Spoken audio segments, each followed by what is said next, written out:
Là, en France, c'est fou, hein, t'es sous mandat d'arrêt pour crime de guerre, tu peux être invité dans un JT, par contre, si tu fais une blague sur ce criminel de guerre, t'es interdit de radio, tu vois, et ça, même si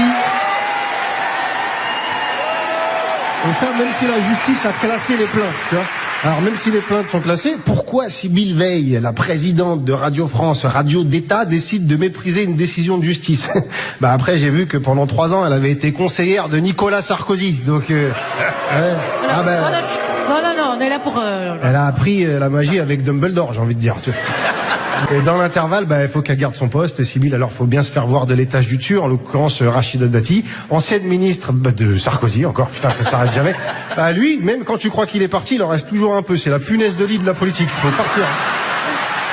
Pendant qu'on discute boutique, eux, ils s'arrêtent pas aussi. Hein. Bruno, il a fait une erreur de 21 milliards d'euros sur les recettes de l'État. Il y a des caissières qui se font virer pour des erreurs de 50 centimes. Mais lui, il est toujours là. On a sauvé l'économie française, putain!